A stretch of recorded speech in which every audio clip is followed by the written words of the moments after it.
Pues buenas tardes. Bienvenidos a una nueva charla dentro de la gran semana, en la que hay un montón de organizaciones aquí metidas intentando impulsar la sensibilidad hacia el medio natural a partir de su conocimiento. Ya sabéis, lo que no se conoce no se valora y lo que no se valora no se protege. Y bueno, y sobre todo dentro del marco de este proyecto tan bonito que tenemos aquí dentro de la capital de Madrid, de los humedales de la laguna de Ambroz, de las lagunas de Ambroz y su entorno, ¿no? Pues un proyecto que ya lleva desde 2018, lo iniciaron todos los vecinos de la localidad en la que está, del municipio en el que está, o mejor dicho, del distrito en el que está enmarcadas las lagunas, San Blas Canillejas, desde la Mesa Medio Ambiente San Blas Canillejas. Y bueno, pues luego con el apoyo primero de Ecologistas en Acción, después de SeoBirdLife y después pues un montón de organizaciones que se han unido a dicho proyecto y nos están apoyando desde muy diversos frentes, pues hoy tenemos aquí a la Asociación Herpetológica Española, que está colaborando con nosotros en el estudio científico que se están haciendo de herpetos, es decir, de anfibios y de reptiles, ¿no? Y bueno, y esperamos que con todos estos datos, a partir de finales de junio, principios de julio, pues tengamos ya un informe detallado de toda la biodiversidad que tenemos en toda esta zona, tanto como os decía en las lagunas como en su entorno. Y hoy pues tenemos aquí a Alberto Álvarez, que es de la Asociación Herpetológica Española, la AE, y nos va a hablar pues un poquito de los herpetos en general y en particular pues, de las especies que tenemos en este entorno, que hay algunas pues, que no dejan de ser curiosas, ¿no? Y llamativas, que ya se han citado aquí, ¿vale? Pues os dejo con Alberto. Muchas gracias, Miguel. Voy a compartir pantalla y comenzamos un poco la presentación. Desde la Herpetológica estamos encantados de participar en todas estas actividades y siempre que nos necesitéis, pues ahí vamos a estar. Realmente yo no soy el más indicado dentro de la AE. Está conectado Rubén, que las conoce seguramente mejor que yo, y hay otros miembros que han estado trabajando. Yo, de hecho, no conocía las lagunas ni el entorno hasta este año, que una amiga que está aquí viéndonos, Nines, nos llevó allí, nos lo enseñó y a mí me llamó muchísimo la atención. Y desde entonces, bueno, pues he investigado un poquillo a ver qué era esto, de dónde venían las lagunas y cómo se habían ido formando. Y bueno, pues voy a contaros un poquillo. Os había preparado una charla un poco genérica de lo que son anfibios y reptiles, porque es más o menos lo que siempre me piden que cuente, ¿no? Qué diferencias hay, por qué la herpetología estudia ambos grupos, siendo grupos zoológicos tan separados, ¿no? Porque tienen realmente algo en común, a pesar de sus diferencias en la reproducción y la forma de vida, que es el ser especies tremendamente ligadas al medio. Y esto en nuestro caso va a ser muy importante, puesto que igual que las aves pueden llegar a las lagunas sin problema, un hábitat no es que esté fragmentado, es que es un hábitat hermético, de allí no sale ni entra nada por tierra. Y anfibios y reptiles, que además son animales que tienen una capacidad de desplazamiento muy pequeña, van a ser totalmente incapaces de entrar o de salir. Esto quiere decir que lo que hay allí es lo que ha quedado después de las actuaciones que se han ido haciendo. Y siempre me gusta empezar las charlas. eh, Aquí veis un poco la historia de la Tierra, ¿no? Hace 5.000 millones de años nos dicen y nos lo tenemos que creer que se formó. Y realmente, bueno, pues hay 1.500 millones de años, que es casi la tercera parte en la cual no hay vida. Y luego aparecen los organismos unicelulares y ya es una explosión muy rápida en términos de millones de años, pero muy lenta para nuestras escalas, hasta hace pues 1.000 millones de años que aparece la reproducción sexual. Entonces se acelera todo muchísimo, aparecen los organismos multicelulares y aparecen los peces, que es un poco donde a mí me gusta comenzar las charlas para saber de lo que estamos hablando. luego los peces, luego los anfibios, 360 millones de años, mamíferos 200 millones de años, los simios y los hombres, tal cual somos ahora, 2 millones de años, y en 100 años pues nos lo hemos cargado todo, 100, 200 años, ¿no? Que no es nada, que es un suspiro en la escala evolutiva del tiempo. Entonces esto da a mí por lo menos me da muchísimo vértigo, ¿no? Cuando se estudia esto. Este mapa muestra en color rojo, aquí, estos son el número de especies de anfibios que hay en la Tierra. Siempre lo pongo porque, bueno, pues no estamos en una de las zonas de mayor biodiversidad, las zonas tropicales, donde puede haber más de 100 especies de anfibios, pero sí que es cierto que dentro de Europa, pues la península tiene... pues probablemente seamos el país europeo con más especies de anfibios.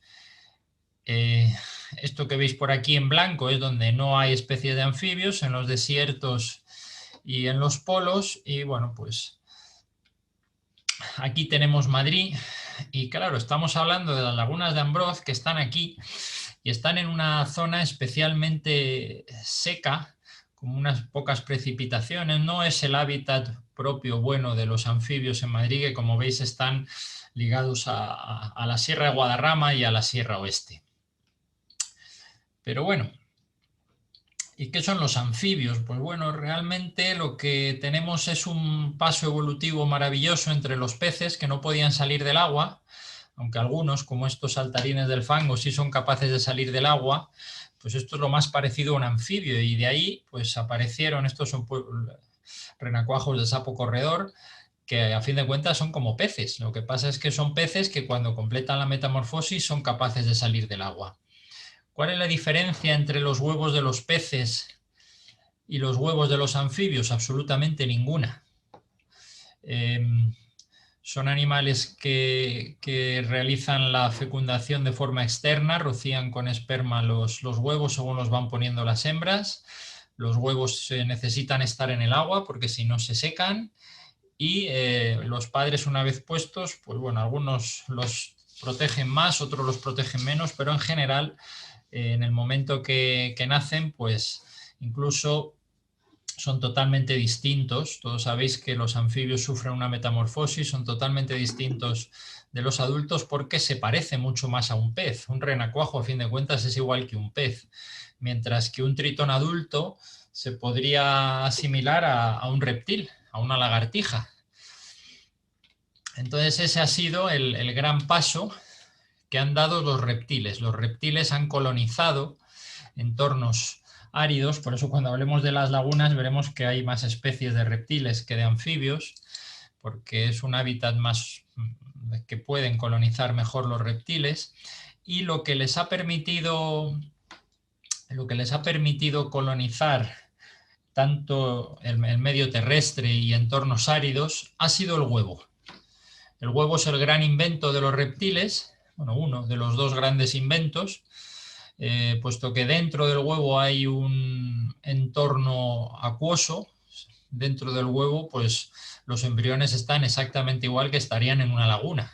Están rodeados de un ambiente, rodeados de líquido, y ahí es donde se va a producir donde el embrión se va a ir desarrollando, el desarrollo embrionario. Pues esto los reptiles han inventado una cáscara de un huevo que lo que hace es reproducir en el interior las condiciones acuáticas, y gracias a eso han podido colonizar entornos muy secos. Para lograr que estos huevos tengan dentro un embrión, han tenido que modificar también la forma de reproducirse, han tenido que hacer el segundo gran invento, que es la fecundación interna. Ya no puedo rociar con esperma los huevos, puesto que están protegidos dentro de una cáscara, entonces tengo que inventar la fecundación interna para que el embrión ya se forme dentro de la cáscara. Bueno, vamos a ir hablando de especies, y para que no os perdáis, como recomendación, desde hace unos años la AE publica una lista patrón. todos los que habéis leído algún libro, os quejáis y me decís, joroba, ¿qué rollo? ¿Estáis todo el día cambiando los nombres a las especies? Pues es verdad, es que es un rollo, es tremendo. Los cambiamos a veces de género, a veces cambiamos la especie pero la dejamos dentro del mismo género, a veces nos vamos... Bueno, todo esto ha tenido un gran desarrollo estos últimos años debido a las técnicas genéticas y de biología molecular, y viendo cómo a la velocidad a la que se producían estos cambios, para los que no estéis acostumbrados a la taxonomía, no hay un organismo oficial que diga este bicho se va a llamar a partir de ahora Epidalea calamita o se va a llamar sapo corredor o bufo calamita. ¿Qué es lo que decide esto? Pues son la costumbre. Una vez que empiezan a aparecer muchas publicaciones y los autores más o menos se van decantando hacia una especie, hacia un nombre de una especie. La AE lo que ha hecho es ir recogiendo todos estos estudios en unas listas que se podrían sacar cada 6 meses, pero bueno, hemos decidido que es buena idea sacarlas cada 2 años. E incluso a la Sociedad Herpetológica Europea le ha parecido muy buena idea y nos ha pedido que hagamos lo mismo con los ejemplares europeos, ¿no? Entonces esta lista que veis aquí es la de diciembre de 2018, está colgada en la web, pronto aparecerá otra, y lo que yo recomiendo es que los que queráis estar actualizados en cuanto a nomenclatura y taxonomía, consultéis esta lista, está dispuesta ahí en abierto, y además aparecen luego para cada taxón, para cada especie, aparecen un montón de anotaciones y de entradas donde te explican por qué se acepta o por qué se rechaza la nomenclatura sugerida por los autores, por los diversos autores. Pero bueno, vamos a empezar a hablar de reptiles. A mí me gustaría que no fuera muy larga la charla para que luego podamos preguntar, debatir, no sé, preguntad las dudas que tengáis. Y bueno, pues los reptiles son el grupo Reptilia. El grupo Reptilia incluye cinco clases y yo siempre digo lo mismo, ¿no? Que estos del aseo están muy contentos con sus pájaros, pero a fin de cuentas son herpetólogos que se dedican a los reptiles con plumas, no son más que reptiles los pájaros. Pero bueno, por un lado estarían las tortugas y galápagos. Separados estarían los cocodrilos, que no tienen nada que ver con los escamosos, con los lagartos, lagartijas, tal cual las conocemos. Las aves todos las conocéis, y luego hay un grupo que son los tuátaras o los esfenodontes, que son de Nueva Zelanda, que son unos animales muy extraños que tienen ojos por todos lados y que son capaces de ver no solo por los ojos, sino que tienen más entradas. Y esto sería lo que es la clasificación de los reptiles. En Madrid tenemos un montón de reptiles y no todos ellos, lógicamente, van a estar en las lagunas. Así que vamos a hablar de lo que nos encontramos aquí, aunque luego, pues como si tenemos tiempo, podemos comentar otras cosas o podemos hablar de Madrid. También os adelanto que está en publicación, ya lo tienen los editores, un libro que hemos hecho subvencionado por la Dirección General de Medio Natural, de Biodiversidad de la Comunidad de Madrid, sobre los reptiles de Madrid. Es una publicación que yo creo que hacía falta, que hacía muchísimo que no se publicaba nada sobre los reptiles de Madrid, y que va a poner todo esto un poco actualizado, además con atlas realmente pues del año pasado. Bueno, aquí tenemos la zona de las lagunas, y yo, como no las conocía, lo primero que hice fue buscar las fotos aéreas. Luego, la verdad es que mea culpa, no me había visto la presentación de Miguel, donde hace lo mismo. Pero bueno, la he visto después de preparar la charla. Así que no os voy a aburrir contando la historia, pero sí me ha gustado ir un poquillo para atrás. ¿Veis? Esto es el 2011, el 2020, y las lagunas están totalmente totalmente aisladas del entorno. Tampoco les serviría mucho no estar aisladas porque no hay nada en el entorno que pueda servir como hábitat para los reptiles. Cuando hablamos de las aves, incluso la laguna es un sitio fantástico porque pueden venir aves migradoras y utilizarlo, pero los reptiles y los anfibios son animales tremendamente ligados al medio y con una capacidad muy pequeña de moverse. Esto quiere decir que una pequeña alteración del medio va a acabar con esas poblaciones. Aquí tampoco hay posibilidad ni de que entren ni de que salgan. Eso es muy malo. Desde el punto de vista de las poblaciones, pues nos lleva a fenómenos de endogamia, de pérdida de riqueza genética, pero bueno, es lo que hay y es lo que nos ha quedado ahí un poco aislado. En el año 2011 me ha llamado mucho la atención que había más lagunas. Esto es hace poco, había muchas lagunas que se han ido tapando. Aquí había una laguna en el 2006, ni siquiera existía esta laguna de la que estamos hablando. O sea que sí que se ve que esto pues, es algo muy reciente, muy moderno. Muchas veces cuando hablamos sobre todo con algunos técnicos que trabajan en las administraciones y que tienen la idea de que la regeneración o la restauración de hábitat consiste en restituir las cosas a su estado original, pues siempre chocamos con ellos, los herpetólogos. Decimos, vamos a ver, es imposible restituir las cosas a su situación original. Ya, pero es que para vosotros hacemos un agujero, se llena de agua y ya es un hábitat a proteger. Pues mira, sí, si ese agujero que se ha llenado de hábitat se ha colonizado por unos anfibios cuyas poblaciones y tienen unas poblaciones naturales fantásticas al lado, pues estoy de acuerdo en que lo tapes. El problema es que lo que ocurre en Madrid y en otros sitios muy urbanizados, probablemente debajo de todas estas casas es donde estaban los hábitats buenos para los anfibios y eso ha desaparecido y ya no va a volver. Entonces, bueno, si hemos generado algo alternativo, pues habrá que intentar que por lo menos no se nos extingan estas especies en cercanía. En el año 2001, fijaos, realmente es una zona que ha estado muy urbanizada desde hace muchos años. Esto es hace 20 años. En el año 99 ya se ve aquí todo el mogollón de pistas y aquí se ve que fue cuando empezó la actividad extractiva, que bueno, pues es una actividad económica totalmente legal y bueno, contemplada por la legislación. No me estoy metiendo con la explotación minera, que por supuesto entiendo que se ha hecho de forma legal, pero sí me interesa estudiar cómo era el hábitat hace años. Y ya si nos vamos aquí al año 75, esta foto me puede ayudar a entender qué especies hay ahí y por qué. Porque claro, estas especies estaban en toda esta zona y lo que ha quedado pues son unos pequeños recuerdos de poblaciones seguro mucho más densas y mucho más ricas en especies. Cuando hablemos de las especies de anfibios, pues veremos que hay especies que no están y deberían estar y que probablemente estén cerca.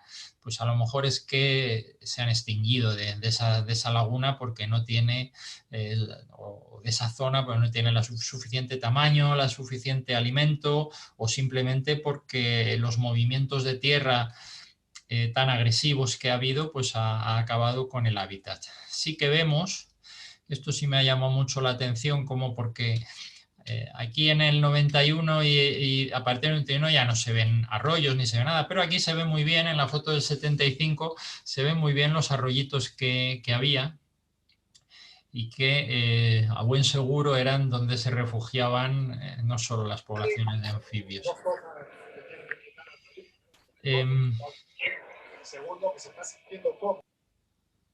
Perdón, creí que había alguna pregunta. He puesto aquí sobre la foto del 75, me he molestado en poner los desarrollos urbanísticos en rojo, en amarillo es lo que es la laguna y todo lo demás lo que se ha ido urbanizando. Y esta es un poquillo más de ampliación. Esto que tenemos aquí a la derecha es la es la zona de las vías del tren. Aquí tenemos estos arroyitos que se ven muy bien en el 75 y cómo se ha formado, es la misma zona, cómo se ha formado aquí esta gran laguna, que es la que nos ocupa. Y en el norte, esta sería la otra laguna que he estado viendo que se formó en el año 2001, pero que hoy está tapada, que es una pena porque también estoy seguro que tuvo poblaciones de anfibios. Madrid, en general toda la comunidad de Madrid, es una comunidad, una tremenda productora de escombros, de áridos. O sea, por un lado está la extracción de áridos, que bueno, eso tenemos todas las canteras del sureste y para un desarrollo urbanístico tan grande hemos tenido una gran extracción de áridos, pero también como tenemos tantas obras, producimos muchas tierras y tenemos que tirarlas. Tanto es así que muchas veces los camiones las tiran fuera de la Comunidad de Madrid, porque ya en Madrid no hay sitio. Entonces todos estos agujeros procedentes de la minería se convierten en unos puntos óptimos para echar todas esas tierras que nos sobran y que al final pues sirven para tapar la laguna. Eso pasa en todo Madrid y eso pasa absolutamente en todas las lagunas. Aquí veis cómo ha desaparecido ya la laguna. Aquí hay otra vez, aparece otro poquito y entre el 16 y el 20 pues desaparece. Aquí ya no hay agua. Bueno, vamos con las especies más comunes que podría haber y que no hay. Pues ¿por qué no hay Galápagos? Pues ya habéis visto la historia de estas lagunas. ¿Podría haber? Pues sí, sin ningún problema. El hábitat es muy bueno. En caso de que se mantengan estas lagunas, sería un punto muy apropiado para hacer una introducción de estas especies. El galápago leproso no tiene hoy por hoy ningún problema de conservación en la Comunidad de Madrid. Es una tortuga de agua que se adapta muy bien a aguas contaminadas, a pantanos. Le da igual que haya mucha agua, que haya poca agua. Le gustan sitios con mucha agua, le gustan aguas turbias con mucho alimento. Lo que le importa es que haya mucho alimento y prácticamente, como tienen facilidad para criar en cualquier lado, ellos pueden cavar sus nidos en diferentes tipos de sustratos, pues por eso les va tan bien. En el momento que los hemos dejado de capturar y bueno, es una especie que incluso se ha consumido en el pasado, pero es una especie que va bien y que podría vivir tranquilamente en las lagunas y que además tenemos en todos los centros de recuperación, tenemos entradas de galápagos leprosos bastante cuantiosas. Ahí los tenéis. Este sería un juvenil y este sería un ejemplar adulto. Las culebrillas ciegas, bueno, pues esta es otra especie que normalmente no se conoce porque a no ser que caves o estés haciendo una excavación o levantando unas piedras, son reptiles de hábitos subterráneos que normalmente se confunden con lombrices. Tienen unos ojillos ahí prácticamente atrofiados que ni siquiera se quedan ocultos debajo de la piel y que les sirve para saber si está, yo creo que para ver si hay luz, y si hay luz dicen malo, no estoy donde debo, que es en mis galerías. Son unos fantásticos cavadores y bueno, parece ser que hay una población bastante estable ahí en las lagunas. Estoy seguro que les ha favorecido esos movimientos de tierra, al final ablandan, hacen que la tierra esté blanda. La tierra cuando está movida, pues para ellos es más fácil cavar y les permite hacer sus galerías. Y bueno, alimento, pues insectos y pequeñas hormigas, ellos encuentran alimento con bastante facilidad. Y luego dentro de los eslizones, aquí tenéis los escamosos con forma de serpiente, los ánguidos. Este es el lución, que este en Madrid yo creo que no hay, aunque hay alguna cita, pero no parece que sea autóctono. Pero los otros dos eslizones sí, el eslizón ibérico y el eslizón tridáctilo. Pues a mí me ha llamado mucho la atención que el que haya aparecido haya sido el tridáctilo, porque el hábitat, tengo aquí, esta es una descripción del libro, ¿no?, sobre el eslizón tridáctilo, y es una especie de vegetación herbácea frecuente en zonas de elevada humedad, áreas de montaña del interior peninsular y siendo muy escaso en territorios con precipitaciones inferiores a los 500 milímetros. Bueno, pues ahí está. Ahí está, ya hemos visto que hay poblaciones cercanas en el sureste, pero que después, mira, ya voy a aprovechar, voy a ver si soy capaz de compartiros aquí. Este es el servidor de información de la AE y aquí tenemos las citas de Eslizón. Y aquí veis todo el sureste de la península. Sí, Alberto, no lo sí, sí. estamos viendo. No, Vaya, comparte la pantalla. perdón. A ver.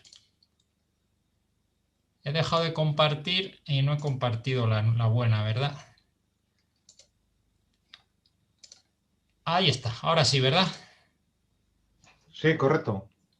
Bueno, pues aquí tenéis en el servidor de la Asociación Petrológica Española, que es un servidor abierto, ¿eh? Aquí todos los socios de la AE pueden tener acceso a ver la distribución de las especies por cuadrículas, incluso pueden introducir sus propias citas. Pues aquí tenéis un poco cómo es una especie que pues, es muy frecuente en el oeste, también tenemos buenas poblaciones en el sur, pero en lo que es el este de la península no hay. Y aquí estaríamos pues prácticamente en las últimas poblaciones. De hecho, en la cuadrícula que nos interesa no está citado.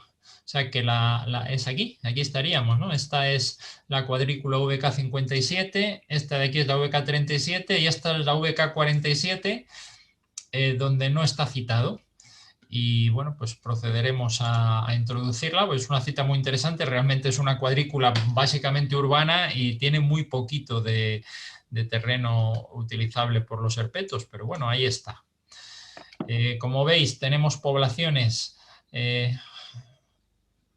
pues 10 kilómetros y ya después de 10 kilómetros hacia el este ya no hay, ya desaparece, se hace muy raro. O sea que es una cita muy interesante. Yo realmente, a ver, cómo soy capaz ahora de compartir mi presentación. Ahí. Yo esperaba, me hubiese extrañado menos que apareciera el eslizón ibérico, pero bueno, pues a lo mejor aparece en un futuro. Son animales que cuando hay una buena vegetación prácticamente son imposibles de ver y mucho más de coger, se teletransportan por la hierba sin que nos demos cuenta, luego son lentos y torpes y sobre suelos desnudos, pero sobre la hierba son muy rápidos y bueno, pues es interesante que haya aparecido porque no es a veces es una especie presente pero que se detecta mal, tiene una baja detectabilidad. Más reptiles, pues hay salamanquesas. Las salamanquesas todos las conocéis ahí en las ciudades, en los edificios de Madrid. Es un animal que se ha adaptado muy bien a las construcciones urbanas, aunque también vive, por supuesto, en el medio natural. Aquí la tenéis en una pared comiéndose unas hormigas de ala y son unos reptiles parecidos a las lagartijas, aunque están bastante separados. Tienen unas láminas adhesivas en las patas que le permiten agarrarse a la piel. La cola también tiene capacidad de autotomía, la pueden cortar en caso de verse amenazados o si alguien les coge por la cola y así se escapan. Y estas son las laminillas que tienen, que les permiten pues, prácticamente trepar por un cristal. Se adhieren a todo. Esto que veis aquí son garrapatas. Muchas veces, veis, esta tiene un montón, muchas veces tienen ácaros. Y es el típico gecko que vemos por las noches pegado en las paredes de las ventanas, ¿no? En las paredes cerca de las lámparas. Las lagartijas, la principal característica de las lagartijas es esa capacidad de la que hablábamos de autotomía, que no es que simplemente la cojamos por la cola y se la arranquemos, sino que ellas en caso de estrés, de verse amenazadas o perseguidas, mediante contracciones muy bruscas de la musculatura caudal, son capaces de cortar la cola se queda moviéndose, el predador se va por la cola y es un mecanismo que les permite vivir, pero a costa con un coste elevado energético, porque luego tienen que regenerar toda esa cola. Y, por ejemplo, pues si en época previa a la reproducción una hembra pierde la cola, lo normal es que ese año no se reproduzca, ¿no? Dedica sus energías y sus esfuerzos a regenerar la cola, pero no se puede reproducir. Entre las lagartijas que no han aparecido estaría esta es la lagartija colirroja. Os he puesto esta foto porque tiene la cola roja, pero es porque es un joven. Los adultos no tienen la cola roja y es una lagartija que podría aparecer, no es muy frecuente, tampoco es una especie rara, o sea que pudiera estar. Esta es la que sí que está, la lagartija cenicienta. Esto sería una hembra a punto de hacer la puesta. Son lagartijas de suelo, a diferencia de la lagartija verdosa, que luego veremos, que son lagartijas más de pared. Estas son lagartijas que van por el suelo y que también suelen pasar desapercibidas, por lo menos estas, que son las lagartijas cenicientas. Hay otra lagartija de la misma familia, del mismo género, que es la lagartija colilarga, que sería esta, que esta es la más común y la que todos vemos. Esta también ha aparecido en las lagunas, esta no me extraña porque es un auténtico superviviente. Tiene poblaciones muy densas y aguantan muy bien las altas temperaturas y la falta de humedad. Entonces, bueno, esta es la principal lagartija de suelo que vamos a encontrarnos no solo en Ambrós, sino en toda la Comunidad de Madrid. Ahí la tenéis. Esta no la vais a encontrar nunca pues trepando por las paredes como las otras, además son muy grandotas. Cuando empecé a preparar la charla, pensaba que no había lagarto celado y no me extrañaba. Y dije, bueno, pues se habrá extinguido y no ha podido entrar desde fuera, pero parece ser que sí, que hay lagartos ocelados. El lagarto ocelado es el lagarto más grande de la península ibérica. Tiene una importante función dentro como presa. Realmente las grandes joyas de la fauna ibérica, ¿no? Por ejemplo, el águila, las águilas, todas las rapaces que se alimentaban de conejos, pues cuando no hay conejos tiran de lagartos ocelados. Había densidades muy, muy altas en toda la península. A veces me preguntan si hay más o hay menos. No tenemos datos concretos. Sí que es verdad que hay una pérdida general de biodiversidad y cada vez, por ejemplo, pues los eslizones sí que es una especie que parece que cada vez hay menos y es más rara. Los lagartos a veces te dicen que no. Recuerdo una vez una señora nos llamó porque tenía muchos lagartos ocelados. Estos puntitos azules de aquí es por los que se le llaman ocelados. Una señora nos llamó por la zona de Algete, que tenía una finca con muchos lagartos ocelados y su vecino se los había matado y era una finca muy grande. Entonces fuimos allí y mire, es que aquí había muchísimos lagartos ocelados, incluso se acercaban a la casa, estaba muy confiado y es que me los ha matado el vecino. Digo, la señora, eso es muy raro y qué bonito, le dije, qué bonito tiene usted los almendros. Dice, uy, sí, tengo aquí un campo de almendros. Dice, tengo que fumigar todos los años. Pues este año he tenido que fumigar porque tenía muchas plagas. Dice, pues mire, ya sabe usted por qué no tiene lagartos ocelados. Y este es el gran problema de los reptiles, no solo en Madrid, en todos lados, ¿no? El uso de fitosanitarios que matan los insectos y que además de paso pues matan a todos no solo a los lagartos, a todas las especies predadoras de los insectos. Y bueno, pues ahí lo tenéis. El lagarto por excelencia de la literatura y del saber tradicional del campo. Este es un ejemplar, un animal muy conocido. De pequeñitos, los lagartos no se parecen a los adultos. Todo esto que veis aquí son lagartos ocelados. Este es un adulto y aquí veis estos pequeñitos que son todos lagartos ocelados. A veces me preguntan, ¿y cómo sé que es un lagarto y que no es una lagartija? Digo, tú le miras y si ves una lagartija cabezona, eso es un juvenil de lagarto, porque tienen una cabeza mucho más grande que las lagartijas. Y tenéis ahí pues todos esos puntitos, tienen muchísimos más ocelos que de mayores. Bueno, y vamos con lo que antes era, os lo he puesto aquí abajo, antes era Podarcis hispánica, que era la lagartija que hemos visto todos en Madrid desde siempre. Cuando yo llegué a la laguna de Ambrós, lo primero que vi, que me llevé una alegría, dije, mira, hay lagartijas. Y eran estas, bueno, habría sido Podarcis hispánica, pero la hemos separado en un montón de especies distintas.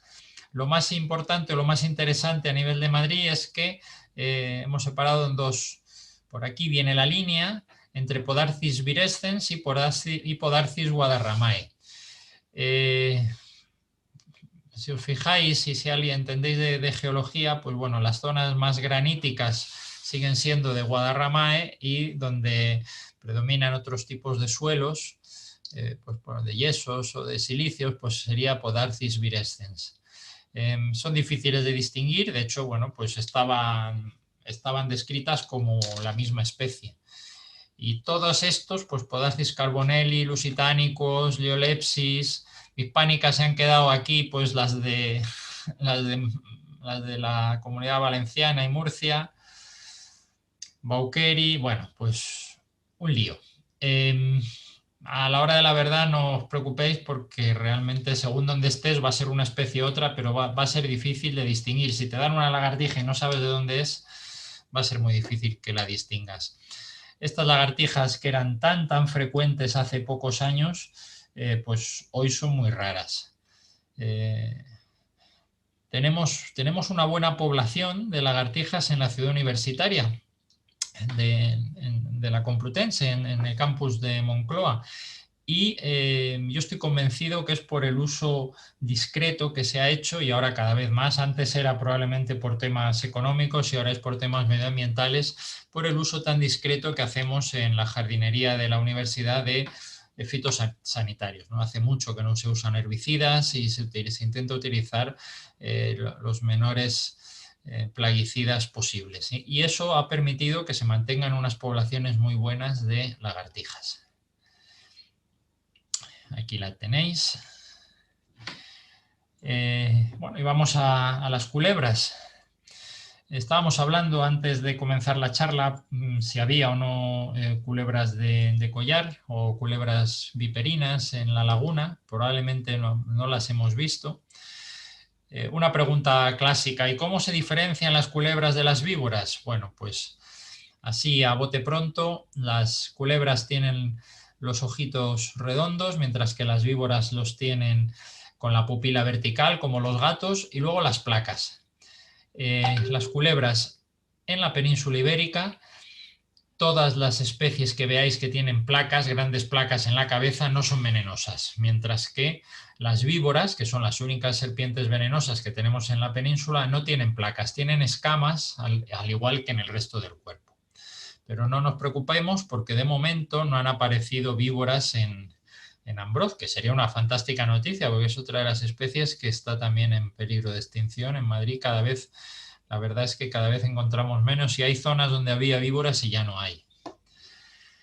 Esta es la culebra viperina, que tiene un hábitat muy bueno en la laguna y que, bueno, pues si no ha quedado, no ha llegado, es difícil que llegue, debería cruzar las carreteras, que para ellas es muy difícil. No sé si habéis visto alguna vez una culebra en la carretera. Las culebras son muy rápidas cuando hay vegetación o cuando hay piedrecitas por donde agarrarse, por la forma que tienen de moverse, de serpentear, pero en un terreno liso, totalmente liso, como una carretera, ellas serpentean pero no progresan. Se mueven muy deprisa, pero la velocidad de progresión es muy lenta y por eso atropellan. Aparte de que acuden, ellas seleccionan las carreteras porque están calentitas, sobre todo por la tarde cuando ha estado dando el sol y se enfría el resto, pues la carretera está calentita. Y si han comido una presa, un ratoncillo, una lagartija y tienen que hacer la digestión, como son animales de sangre fría, necesitan que el calor venga de fuera. Y qué sitio más calentito a las 10 de la noche en primavera que una carretera, ¿no? Que le está dando el sol todo el día. Por eso acuden a las carreteras y por eso acaban muertas muchísimas atropelladas. Bueno, esta es la culebra viperina, que es una culebra de agua que se alimenta de peces y de anfibios sobre todo, y que no hemos encontrado en las lagunas, aunque hay muy cerca. Lo que sí hemos encontrado es esta culebra inconfundible, que es la culebra bastarda. Es una culebra verde muy grande. Los ejemplares adultos tienen una gran mancha negra aquí en el tercio anterior y tiene cara de mala leche. se identifica muy bien porque tiene como estas cejas y tiene cara de mala, aparte que es la culebra más grande. Es constrictora, pero tiene veneno. Tiene unos dientecitos.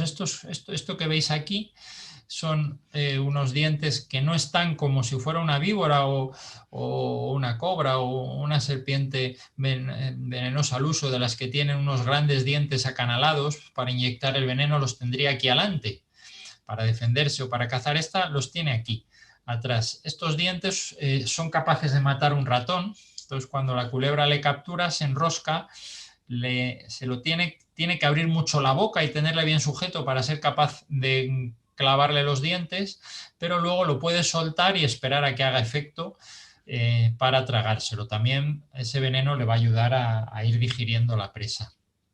Es muy raro, a mí me han mordido muchísimas veces y es muy raro nunca me han inoculado veneno, aunque hay por ahí algún vídeo en internet, como ahora hay todo tipo de vídeos, pero es muy raro que te inoculen el veneno. Y el veneno tampoco es muy potente. Estos son los dientecillos normales, ¿veis? Inclinados para atrás para evitar que las presas se escapen. Aquí veis la entrada de aire, el final de la tráquea, pues para que cuando la serpiente esté engullendo una presa muy voluminosa pueda seguir respirando, tiene una estructura, este tubo, que es el que lleva el aire a los pulmones.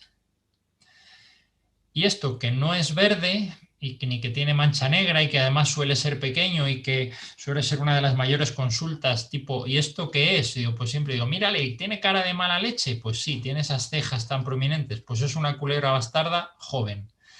Porque de joven muchos reptiles tienen la mala costumbre de tener una hebrea diferente de los adultos y por eso nos cuesta muchas veces identificarlos. Aquí la tenéis. No tiene nada que ver esto con esto y es la misma especie, solo que esta es un ejemplar adulto y este es un ejemplar joven, pero son culebras bastardas los dos. Hace unos años aparecieron unas culebras bastardas atropelladas que acabaron en el Hospital de Fauna de Grefa y les quitamos, era una hembra llena de huevos, y le quitamos los huevos, los pusimos a incubar y salieron. Os lo digo porque si alguna vez os encontráis en el caso, que sepáis que podéis intentar incubar los huevos y seguro que van a salir las culebritas. Con los huevos de culebra son muy alargados. Y lo que me llamó mucho la atención, claro, yo nunca había visto culebras bastardas recién nacidas sabiendo que eran recién nacidas. Seguramente las habría visto, pero no me imaginaba que fueran tan grandes. Una vez que salen del huevo es imposible volverlas a meter en el huevo. Yo decía, pero ¿cómo ha podido salir? Deben de estar ahí totalmente enrolladas. Son enormes. El huevo es pequeñito y sale una culebra enorme que no entiendes cómo puede haber estado ahí. Esta es la otra culebra constrictora que tenemos en todo Madrid, la culebra de escalera. Esta es la gran damnificada de las carreteras, es el ejemplar encontrado, pues la mayoría de los atropellos son culebras de escalera porque además tienen hábitos crepusculares y salen mucho a la carretera. Se llama de escalera porque tiene estas banditas negras que luego cuando son adultos desaparecen y solamente quedan unas líneas negras. ¿Veis? Este sería un joven, como siempre, pero con la mala costumbre de no ser igual que el adulto. Y en la culebra escalera es marrón. La diferencia entre la culebra escalera y bastarda, bueno, una es marrón y otra es verde, pero la escama rostral, esta escamita que tiene aquí en el hocico, ¿no? es muy puntiaguda y muy echada para atrás en la culebra de escalera, y eso nos sirve incluso para identificar las mudas. Las mudas son muy fáciles de identificar. Si tenéis una muda, sabéis, con una guía podéis saber a qué culebra pertenece. Esta culebra sí que es constrictora, no tiene veneno. A veces me preguntan cómo es posible que tenga fuerza para matar una rata o un conejo, ¿no? Pues estas culebras pueden comerse un conejo, un gazapo, o si es una culebra adulta, un conejo adulto. Pues lo que hacen es, una vez que lo han capturado, lo han mordido y se enroscan alrededor, la culebra espera. No tiene fuerza para matar al conejo apretando, pero cuando el conejo tiene que respirar, entonces toma aire y cuando lo echa, la culebra se cierra un poquito y ese poquito ya no lo cede, con lo cual el roedor no es capaz de llenar otra vez los pulmones. Tiene que hacer una respiración superficial y cuando expulsa el aire la culebra vuelve a apretar y así al final se colapsan los pulmones y el animal no es capaz de respirar y muere asfixiado. Este sería un ejemplar juvenil pues, de muy poquito tiempo. Y ahí tiene el diseño ese, esos peldaños, que es el que le dan nombre. Fijaos que estas a veces son blancas, aunque el adulto suele ser totalmente marrón, los jóvenes pueden tener distintos colores y no es raro encontrar blanca. Y esto es una víbora. Ahí veis la pupila vertical, si es una víbora de aquí de Madrid, Vipera latastei sería hocicuda y tendría este hocico, pero hay otras víboras en la península que no tienen este hocico, pero todas tienen la misma característica de escamas alrededor de la cabeza y una pupila vertical. Y antes de meterme con los anfibios, no sé si queréis que hablemos un poquillo, no sé cómo vamos de tiempo, joder, son casi las 7. Miguel. Yo creo que no hay problema, vamos bien, Alberto. Tranquilo, yo creo que la charla lleva buen tiempo. ¿Cuánto estimas que te da? Nada, hablo un poquillo de anfibios, que son pocos, y si queréis ya damos paso a las preguntas. Tranquilo, yo creo que se está disfrutando las charlas, que tampoco te aceleres. Tampoco lo bueno que tiene de las charlas virtuales es que cuando doy charlas normales veo a la gente dormida en los asientos y aquí no veo a la gente dormida, con lo cual me creo que están todos atendiendo y seguro que la mitad se han dormido ya. Pero bueno. Lo primero de los anfibios, se ha discutido mucho, pero es tremendamente cierto. Si tú le das un beso a un sapo, se convierte en un príncipe, te puedes casar y te va a retirar. Así que os animo a que cuando veáis un sapo le deis un beso, porque las últimas investigaciones de la ciencia han demostrado esta capacidad de mutarse en príncipes maravillosos. Tenemos dos tipos de anfibios, los anuros, que son los que no tienen cola. Aquí tenéis todas las especies que tenemos en Madrid. No sé si se oye el audio, esta presentación tiene audio. Pero bueno, este sería el sapillo pintojo.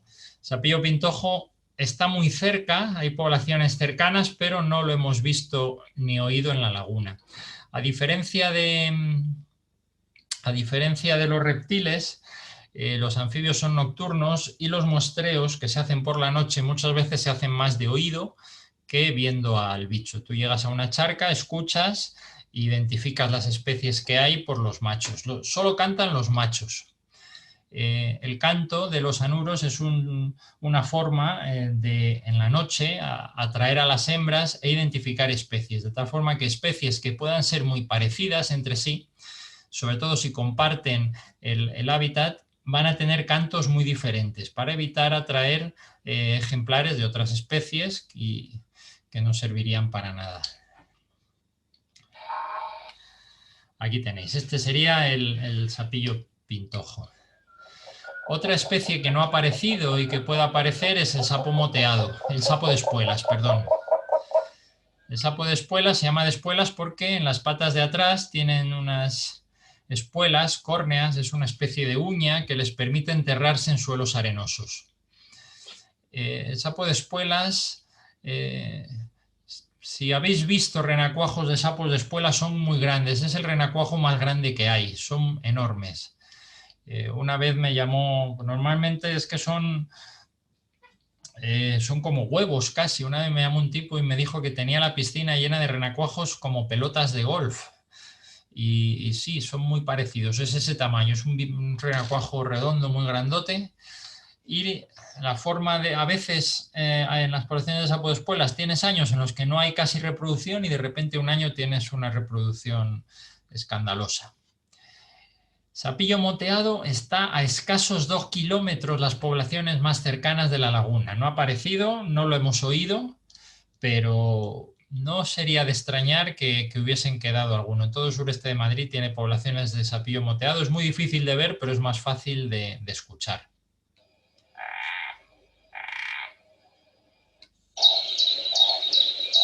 Y otra especie muy común en Madrid que no ha aparecido, pero que igual aparece, es el sapo común.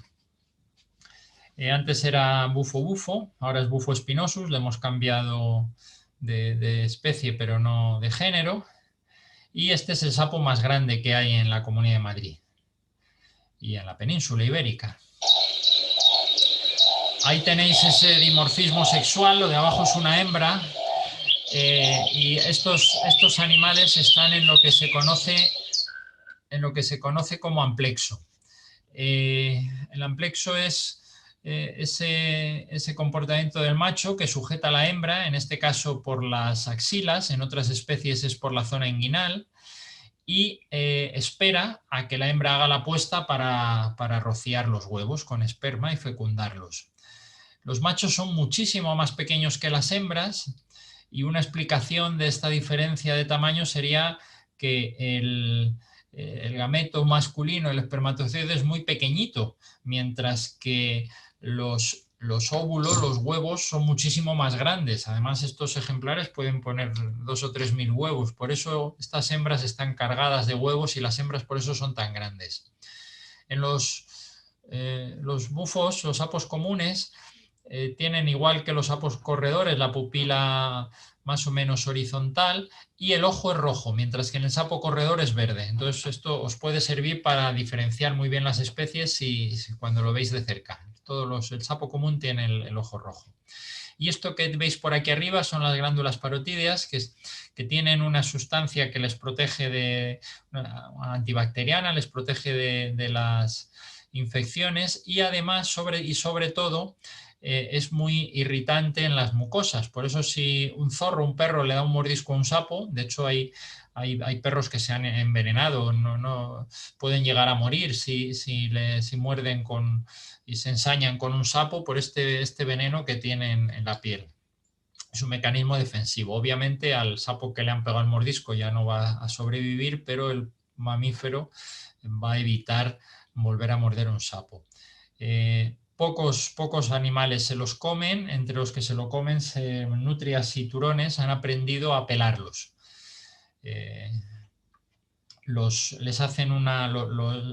Le sacan la carne y dejan la piel. La piel no se la comen y además la dejan dada la vuelta. O sea, como imaginaos un guante que le das la vuelta, si os encontráis una piel de sapo dada la vuelta flotando en el agua, eso lo más normal es que ha sido una nutria.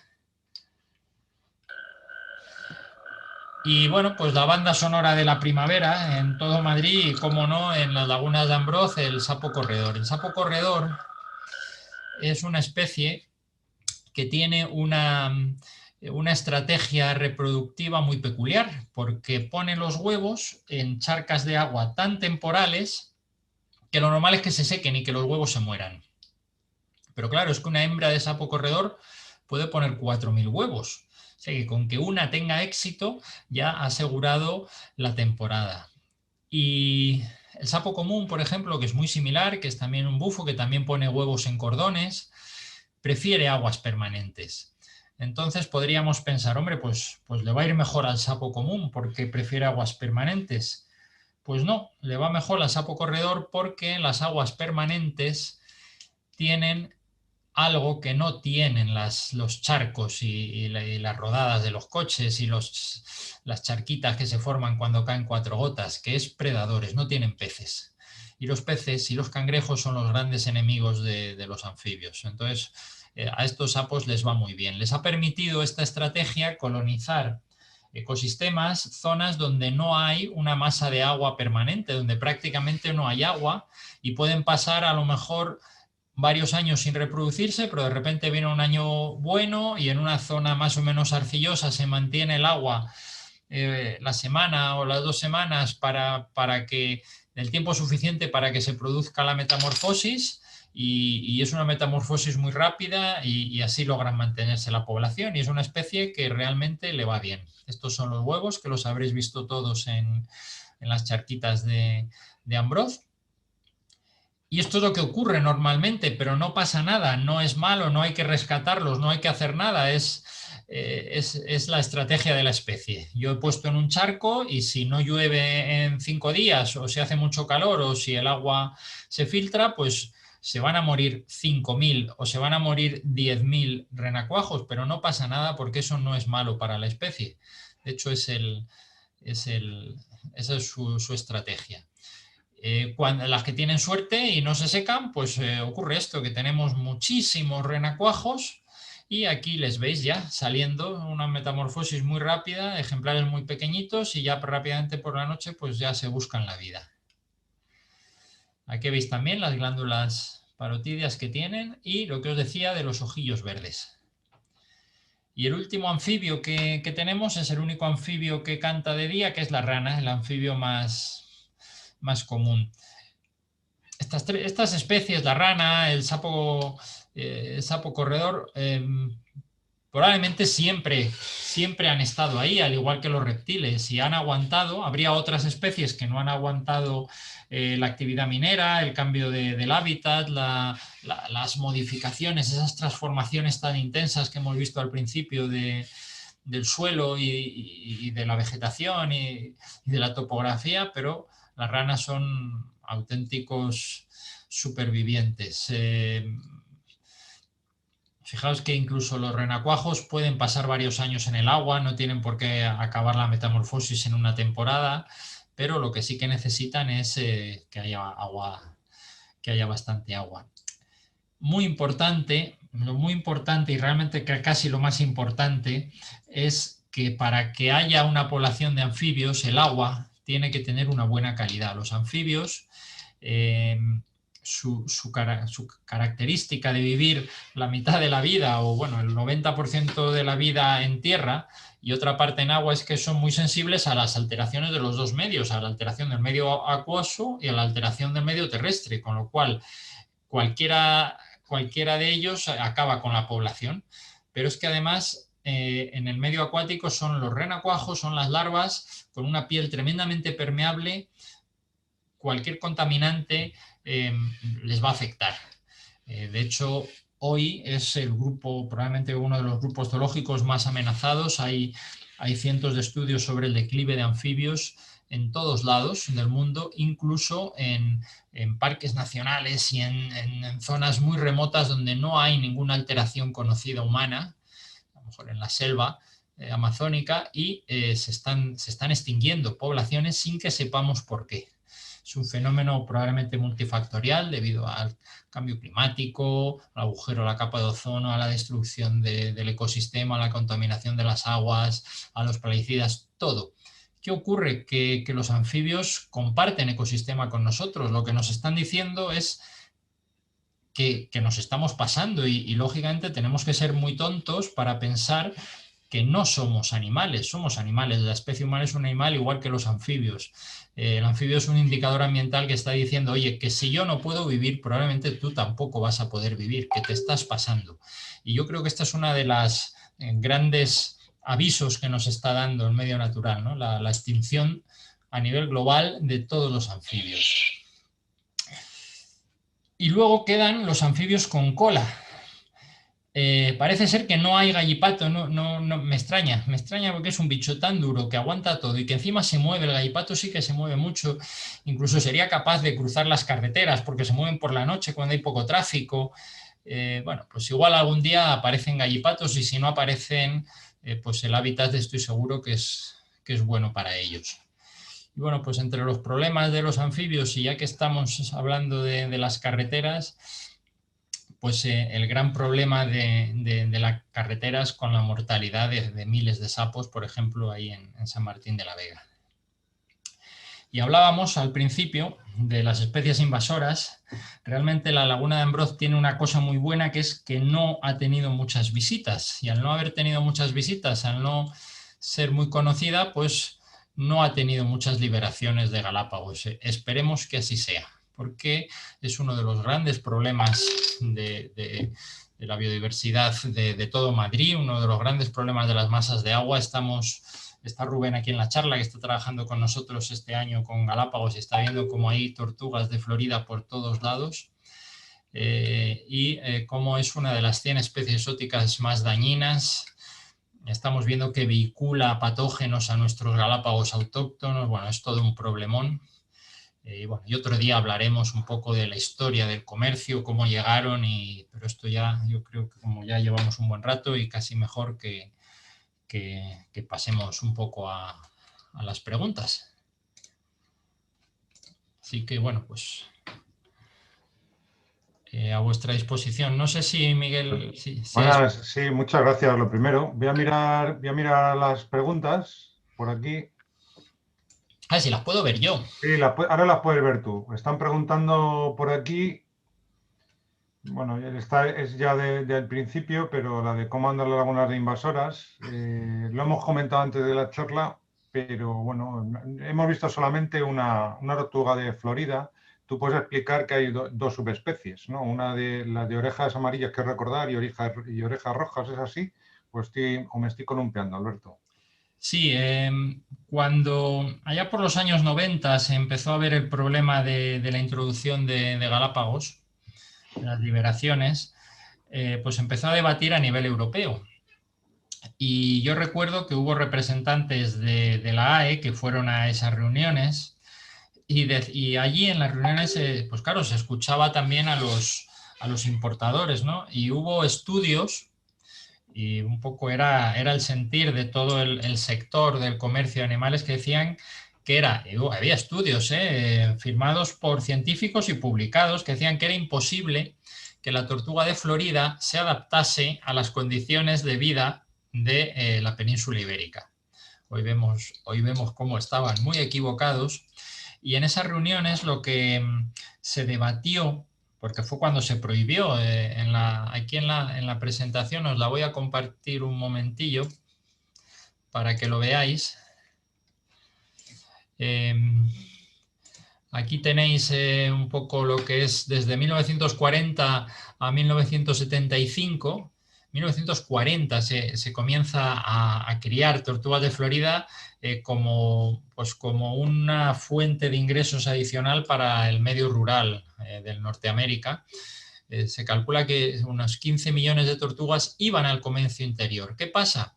Que los americanos, que no son tontos, podrán ser muchas cosas, pero tontos no, rápidamente en el 75 vieron que había casos de salmonelosis en niños y en personas asociadas y prohibieron su venta en Estados Unidos. Entonces, ¿qué hicieron? No, pues si no me dejan venderlo aquí, pues del 85 al 97 se exportan 55 millones de tortugas.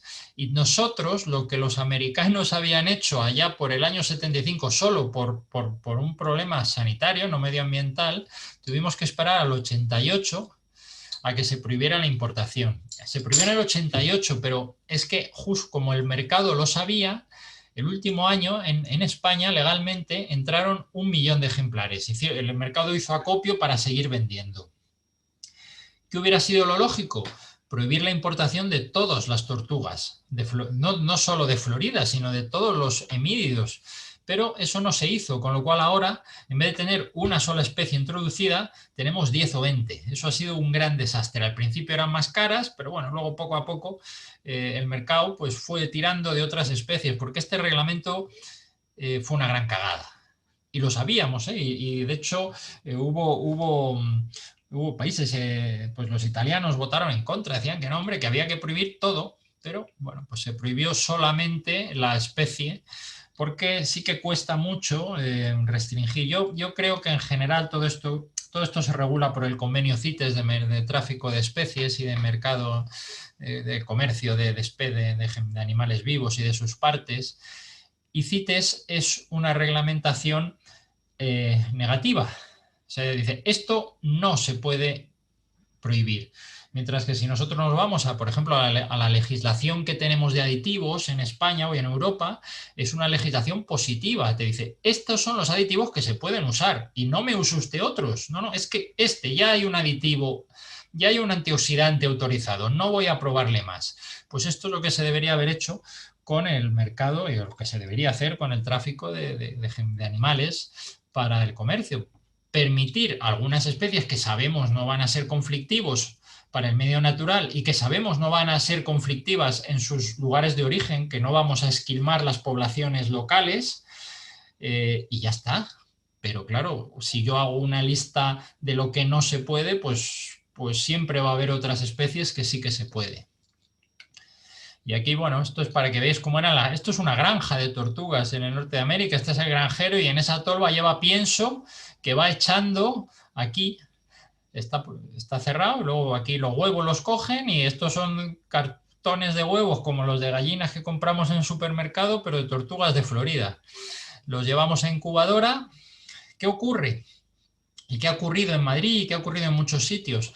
Que el sexo de las tortugas no viene determinado genéticamente como los mamíferos en el momento de la concepción, sino que depende de la temperatura de incubación.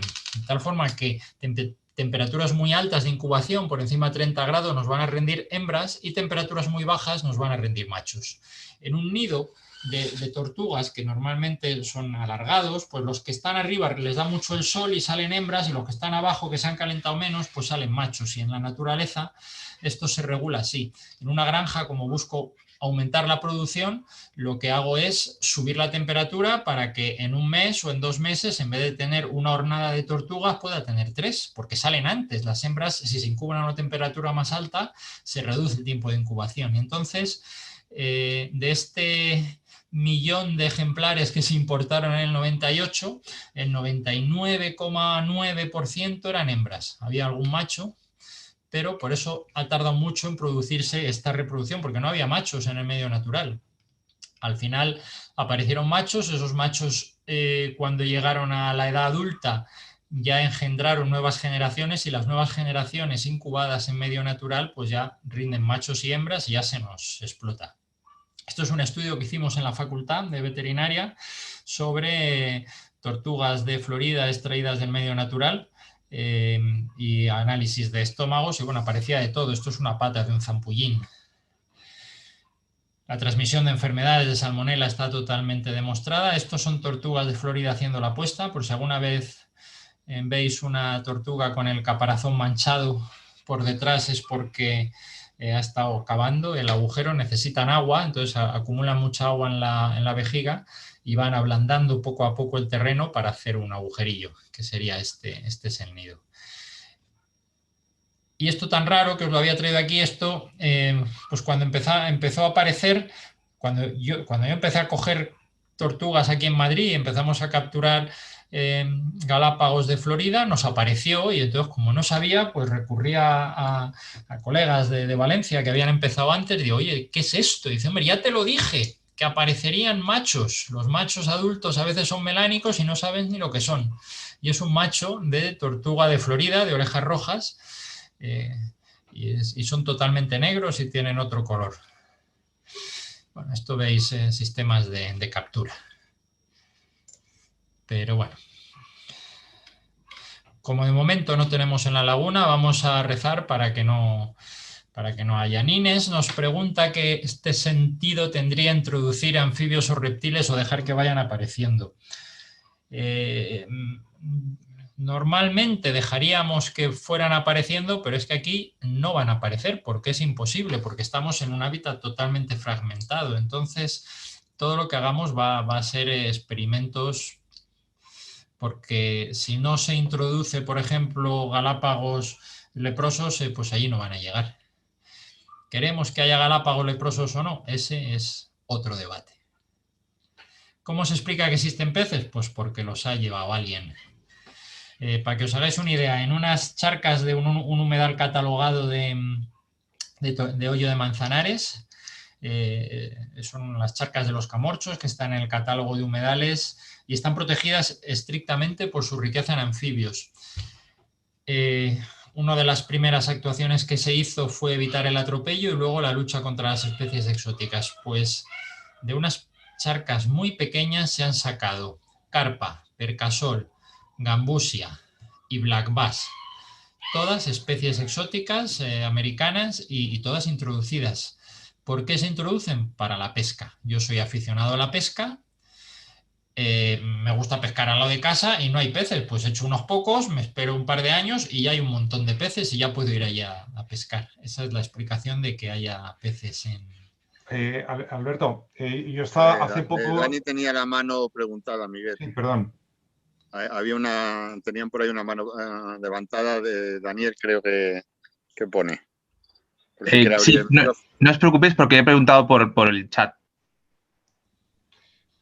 Vale, yo voy siguiendo aquí el chat y voy contestando un poquillo a las preguntas. Una cosita, Alberto, quería decirle. Yo el otro día estoy leyendo un artículo, lo comentaba hoy en la salida que teníamos con SEO, A ver, parece ser que están haciendo estudios en los cuales se está viendo que hay determinadas aves que tienen, dentro de los hábitos, tienen un sistema digestivo bastante rápido y no suelen procesar todo lo que comen. Entonces puede ocurrir, de hecho ya parece ser que deben de tener alguna evidencia de que ocurre de que hay determinadas especies o de peces o incluso de cangrejos que se comen estas aves los huevos y se van volando pues a otra laguna cercana. Entonces defecan y parte de esa defecación, muchos de esos huevos están todavía sin procesar, ¿no? Por decirlo, no los han desintegrado, ¿no? Estructuralmente y son todavía viables. Entonces pueden encontrar pues en el sitio, en la laguna en la que los dejan estas aves, pues un lugar donde también digamos desarrollarse, ¿no? En este caso. Entonces parece ser que es una de las otras opciones que puede ocurrir, pero... Pudiera ocurrir, a nosotros no nos ha pasado. En los sitios donde hemos sacado los peces no han vuelto a aparecer y sí hay aves acuáticas, pero puede ser. Preguntan Inés si se han visto gatos por la zona. Eso probablemente, Miguel, tú lo sabes. Sí, hay gatos, sí. Tristemente hay gatos. David Cabanillas pregunta si puede interceder la AE para que se pueda bajar a mostrar lagunas de Ambrós. Pues ahí me temo que es un espacio privado y que es la propiedad la que tiene que decidir si quiere o no. De hecho, yo entiendo que estamos entrando a las lagunas porque el propietario no lo impide, pero estaría en su derecho, ¿no? No, realmente es que no estamos bajando. O sea, procuramos, si alguna vez hemos entrado es para regañar a alguien y decirle que saliera, básicamente, sobre todo en periodo reproductivo. Entonces, eso es por una de las razones que todavía pues, no hemos seguramente detectado gallipato o no hemos detectado tampoco culebra viperina, ¿no? Como hablábamos antes, culebra de agua.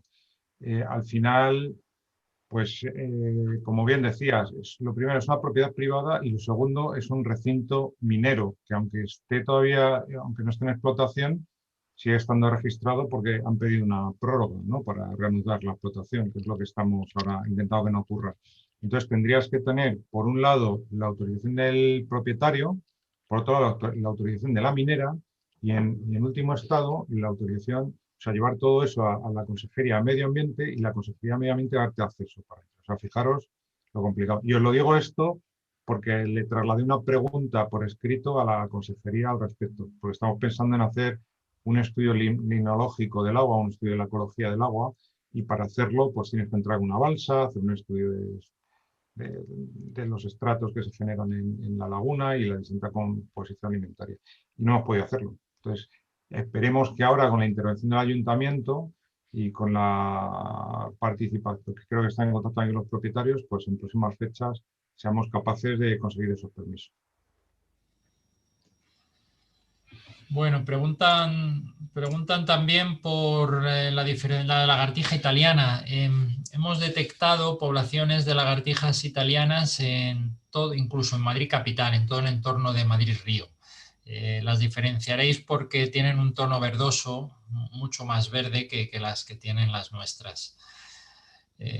Bueno, pues es una especie invasora que, como siempre, ahora sería muy fácil de controlar y que si esperamos, pues nos va a costar mucho más. Pero como todos los programas de lucha contra especies exóticas, conozco muy poquitos que se hayan acometido cuando se podía. Y al final se acomete cuando hay dinero, cuando hay ya un problema serio y no será. ¿No? Comenta Rubén Bautista, que como os comentaba, trabaja con la AE, que sí que es cierto que ha leído que las carpas consumen la hueva y no la digieren y que sí que podría haber colonización por carpas, por algunas aves. ¿Más preguntas? Los que se han dormido ya se han quedado dormidos definitivamente. No creo. Yo quería hacerte una pregunta desde el punto de vista del proyecto nuestro. O sea, tú que, porque por ejemplo, comentar, ahora mismo estamos trabajando también en un proyecto de conectividad, una posible conectividad con el Parque del Sureste, ¿no? Ahí es cierto que en unas vías está complicado porque hay carreteras, hay vías férreas, pero bueno, sí es cierto que hay potencialmente ciertos caminos que se podrían establecer algunos corredores ecológicos. Y al fin y al cabo hay poblaciones intermedias, no de todo, pero hay algunas cosas que sí tienen citas relativamente cerca, ¿no? Con SARE además. Y bueno, pues sería, como tú comentabas, yo creo que sería un win-win. Es decir, conseguimos hacer un corredor ecológico en el cual pues conectes poblaciones intermedias con poblaciones que están en el Parque del Sureste y a su vez con poblaciones que estén en la Laguna de Ambroz, pues es cierto que se van a enriquecer todos los ecosistemas, ¿no? Y luego, por otro lado, estamos pensando bueno, de hecho estamos mapeando, de cierta manera todavía no sistemática, pero sí detectando las charcas temporales que se forman en todo el entorno de Ambroz y que son, pues como tú comentabas antes, el sustrato preferido de los Epidemia calamita, de los sapos corredores, para poner las puestas, ¿no? Entonces, ¿tú verías viable el poder hacer un proyecto de conservación de esas charcas y qué se podría hacer? ¿Qué recomendarías para hacer? ¿Algún tipo de sistema de protección de las charcas para que se respeten? No sé, es que no sé si tenéis algún proyecto por ahí que habéis hecho parecido. Nosotros los proyectos, lo que normalmente se intenta cuando tienes una población de anfibios, por ejemplo, además hay bastante información para consultar el proyecto SAPO del sureste, que es un proyecto que cometió la consejería hace unos años y que funcionó espectacular. O sea, ese es de los proyectos más bonitos y más agradecidos de visitar, ¿no? Como en todo el sureste de Madrid, donde había una subespecie del sapo partero, el sapo partero común, Alites obstetricans, pues ahí estaba la subespecie pertinas, como imaginaos, pensad en el ecosistema de Perales de Tajuña y el ecosistema de la laguna de Peñalara, no tiene nada que ver, y era la misma especie, pero bueno, pues esta subespecie estaba adaptada a aquello. Y realmente ahí lo que había era un problema de puntos de reproducción. Quedaban adultos, porque los ejemplares adultos viven muchos años. En cada sitio tienes que buscar cuál es el problema, ¿no? Es muy importante el estudio para ver qué problema tengo y cómo lo ataco. Y, por ejemplo, ahí funcionó muy bien la creación de puntos de agua, que eran simplemente fuentes, manantiales que estaban en el campo medio abandonados porque ya no había ganado o no había un agricultor que les hubiera dedicado a ello y le poníamos una pileta. El agua entraba a la pileta y se iba y estaba allí. Hay algo que es muy importante tener en la cabeza con los anfibios, es que no necesito más de 4 meses de agua. O sea, que el resto del año esté seco es muy bueno, porque no voy a tener peces, no voy a tener cangrejos. Solo necesito esos 3 meses de agua. Entonces, si logro restaurar o proteger de alguna forma estas charcas, hay veces que el ganado es un problema, ¿no? El sobrepastoreo o charcas pequeñas, si tú metes 100 vacas, se la beben. Pero directamente se la beben y se acabó la charca, ¿no? Y a lo mejor hay un pilón al lado con una buena fuente que simplemente, oiga, pues dejar, y además es que es mejor que la vaca beba en el pilón, que está el agua limpia y que no están las vacas de al lado cagando en el mismo agua que está bebiendo esta, ¿no?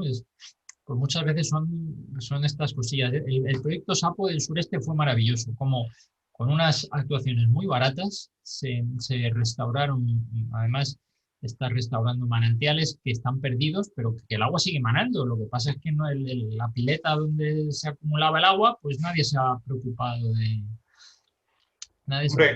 restaurarla. Lo que es evidente es que en toda esta zona de Ambroz, en el momento que excavas hay agua, o sea, manantiales subterráneos hay. Yo más que el agua, ten en cuenta que, por ejemplo, para los sapos corredores, casi más, nosotros los vemos cuando van a criar, pero los vemos en marzo. Y el sapo está ahí 12 meses, pero solamente lo vemos en uno. Entonces es mucho más importante proteger todo lo que hay alrededor, que es donde van a vivir, donde ellos van a salir por la noche cuando llueve, donde se van a alimentar, evitar el uso de insecticidas, mantener un ecosistema lo más rico posible con insectos y con refugios y no alterado. Yo creo que eso es realmente lo importante yo qué sé, evitar, claro, si aquello se pone de moda y empiezan a ir millones de ciclistas y las bicicletas pasan por encima de las charcas o por los caminos, pues te lo van a atropellar, ¿no? No estoy hablando de cosas que pasan, ¿no? Entonces, muchas veces es mejor, si la charca ya funciona, ya tenemos punto de reproducción, pues vamos a intentar evitar o ponérselo fácil a los adultos el resto del año, que nosotros no los vemos, pero ellos están ahí. Sí, por ejemplo, lo que comentabas de que hayan pasado bicis por encima de charcas con salvo corredor, ya lo hemos visto, de hecho, este año. Entonces, por eso te decía, no sé, a lo mejor se puede poner algún tipo de señalización, no sé, pensábamos en varias cosas, lo que pasa es que, claro, eso desde el punto de vista con un pensamiento total, desconociendo pues determinados factores que a lo mejor hay que tener en cuenta. Entonces, sí, simplemente pensar sabiendo la población que tenemos de anfibios de sapo corredor allí, cuáles serían las medidas más adecuadas para intentar protegerlo. Pero vamos, yo estoy de acuerdo contigo, es decir, la mejor medida es no tocar nada, ¿no? Y bueno, hay una pregunta que hace Inés ahí en el chat de cómo vemos el futuro y yo creo que tenemos que ser optimistas y este tipo de actuaciones, ¿no? Como esto que está haciendo aquí Miguel, yo recuerdo que hace 30 años yo estaba haciendo la mili. Yo, como soy muy viejo, he hecho la mili y estaba en Zaragoza, en un desierto, ahí en los Monegros, y de repente era verano, cayeron 3 gotas y empezaron a cantar los sapos. Y aquello no estaba muestreado y yo lo sabía. Y entonces con otro compañero que era biólogo y que estaba haciendo su tesis doctoral en anfibios, dijimos, oye, hay anfibios aquí, pero esto es maravilloso. Entonces, oye, pues vamos a salir a muestrear. Entonces nos acercamos allí al comandante a pedirle permiso. Oiga, mire, es que estamos aquí no ha venido nadie. Esto le dio tal ataque de risa que se estuvo riendo media hora y luego nos arrestó por pedir estupideces. Esta sensibilidad hoy ha cambiado. Y esto que estáis haciendo vosotros de, oye, mira, es que aquí hay sapos corredores y queremos protegerlo, yo creo que es una noticia muy buena y por eso yo miro al futuro con esperanza, porque no podemos, tenemos que abrir un poco, ¿no? Y ver lo que pasaba hace unos años y lo que pasa ahora.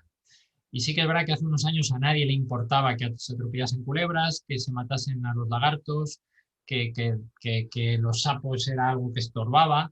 Y hoy por hoy, poco a poco, pues se va teniendo, igual que con los murciélagos, igual que con los insectos, igual que con la flora, se está teniendo otra sensibilidad y creo que vamos en el buen camino. ¿Hay mucho que hacer? Sí, por supuesto, pero yo creo que tenemos que ser optimistas, porque aunque es verdad que en estos años nos ha dado tiempo a cargarnos mucho, pero bueno, estamos a tiempo.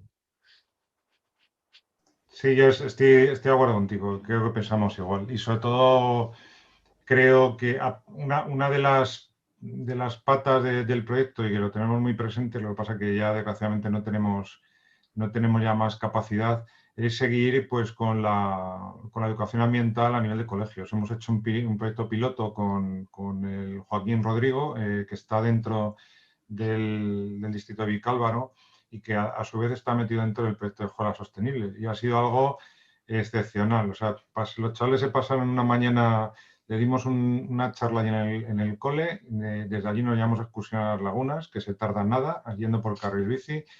Y recuerdo un chaval, yo iba cerrando la cola del grupo ya cuando volvíamos hacia el colegio y se me acercó el chaval y me dijo, oye, ¿cuándo volvemos a repetir esto? ¿No? Entonces esa fue la mejor noticia y lo que más me alegró de toda la salida, ¿no? Y luego por ver los chavales ahí zascandileando por medio de los campos, buscando por huellas, buscando insectos, tirando fotos a flores, ¿no? Todo ese tipo de cosas yo creo que es lo que despierta en esas edades tan tempranas esa sensibilidad medioambiental que es tan importante que desarrollen los chavales de pequeños, ¿no? Eso luego de mayores, quizás ya con nuestro desarrollo intelectual totalmente, bueno, voy a decir totalmente, ¿no? Pero bueno, ya bastante más desarrollado, son cosas que son más difíciles de inculcar, ¿no? Entonces creo que es el momento en el que las autoridades deben de ver en estos proyectos, como el de aquí en la Laguna de Ambroz, que tiene un potencial tremendo para inculcar esa sensibilidad en todas estas purrela de chavales, ¿no? Que hay, pues, como ya he comentado alguna vez en alguna charla, en un estudio que hemos hecho sobre Google, o sea, tampoco ahora mismo las herramientas las tienes ahí, ¿no? Te metes en Google, empiezas a contar pues colegios y nos salieron en un radio de 1,5 kilómetros escaso más de 50 colegios, ¿no? Entre el distrito de San Blas y Vicálvaro, eso San Blas de Canillejas y Vicálvaro, sin contar Corlada, que está pegado, ¿no? Entonces, este proyecto, si tiene potencial para eso, para ser un proyecto referencia a nivel de la Comunidad de Madrid y a nivel inclusive de España, ¿no? Es decir, si se quiere, se puede. Y podemos proteger un sitio, que además es un sitio que tiene unos valores, tiene mucha diversidad, tiene historia. Hay especies vegetales, pero es que también esas especies vegetales vienen, como comentaba Enrique Luengo el otro día, de una diversidad geológica que se da a este espacio que es muy peculiar, ¿no? Entonces todo se va sumando y llegamos a un entorno que, a pesar de todas las agresiones que ha tenido por nuestra parte, todas las modificaciones que como comentabas, ¿no? Desde la antropización que se veía en los cultivos de las primeras fotos que ponías hasta las modificaciones con las canteras, ¿no? Que han sido movimientos súper agresivos, pues las especies han seguido ahí, ¿no? Y han seguido ahí para hacer algo con ellas. Y de luego yo creo que lo más adecuado no es exterminarlas, ¿no? Como hablaba la Varga en lo que ocurrió en la zona del CTC, ¿no? Del Centro de Transporte de Coslada, que aquello fue una erradicación de unas especies que están en peligro de extinción, como el famoso cardo de no recuerdo ahora el nombre, y que me perdonen la Varga y todos los botánicos. Entonces, pues Cynara turniforme, me lo han chivado por aquí. Entonces, bueno, pues que creo que el espacio merece la pena. Entonces, ¿el futuro cuál es? Pues bueno, yo creo que por un lado tenemos que demostrar, todos los que estamos aquí, que nos importa, como decía Alberto, ¿no? Y sobre todo que esto no podemos seguir perdiendo la biodiversidad de todo el planeta y sobre todo de un espacio tan cercano que tenemos aquí en la capital, de una zona natural, sin ni siquiera haber llegado a conocer las especies que tenía, ¿no? Que esto es lo triste de que ha ocurrido en muchos espacios periurbanos de Madrid. Hemos tenido la gran suerte de tener a David Cabanillas, que anda por aquí, y que David pues llevaba tiempo, le había despertado su interés por el bicheo. Es un gran entomólogo, de ponerse aquí a muestrear con otro gran entomólogo que es Alberto Narro, y los dos parte de biodiversidad virtual en sacar muestras de todo tipo de bichos, y se han dado cuenta que había una variedad de invertebrados tremenda. Esta variedad es lo que hace que haya tantos reptiles, tantos sapos, corredores, rana, aves. Esto es lo que poco a poco de abajo se va generando esa cadena trófica que hace que otros animales, que quizás son más grandes y que para nosotros son más evidentes a la vista, estén ahí. Pues esto se ha creado por sí solo, no hemos tenido que intervenir nosotros, a pesar que hemos intervenido en lo negativo. Entonces yo creo que es una llamada de atención para nosotros, para el ser humano y para los madrileños en general, y decir, oye, esto nos está dando la naturaleza una oportunidad, vamos a aprovecharla, vamos a escucharla, vamos a potenciarla y vamos a intentar que esto, pues como decía antes, sea un caso de éxito y salga adelante. Tenemos que concienciar a la clase política, tenemos que concienciar a toda la ciudadanía y yo creo que esto es parte de ello. Esperemos que, como dice Alberto, pues tengamos suerte, porque la suerte también es importante y al final lleguemos a buen puerto, ¿no? Yo creo que sí. Pues nada, muchas gracias a Miguel y a todos los asistentes. Y si queréis cualquier cosilla, os voy a dejar aquí en el chat mi correo, por si queréis algo. Es alvarez@herpetológica.org.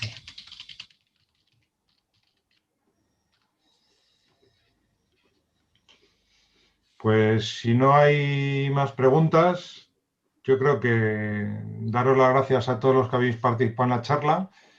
Me gustaría también agradecer, porque, a ver, yo estoy ahora mismo aquí soy la cara visible, ¿no? Pero aquí ha habido de estas charlas, pero es verdad que por detrás, pues quiero recordar que hay un grupo de organizaciones, de personas que durante todos los días pues están poniendo parte de su tiempo libre y de su ilusión porque este proyecto salga adelante, ¿no? Y también valga para ellos, ¿no? Quiero que sea un reconocimiento y que se una todavía más gente y más organizaciones, tengamos todavía más fuerza y más peso y de verdad pues la zona de Ambroz y todo su entorno al final caiga la razón por su propio peso y si no por la gravedad, pero que caiga y que se consiga proteger. Así que os animo a todos los que estáis aquí a colaborar de una manera u otra en el proyecto. Estamos a vuestra disposición. Muy bien, pues muchas gracias.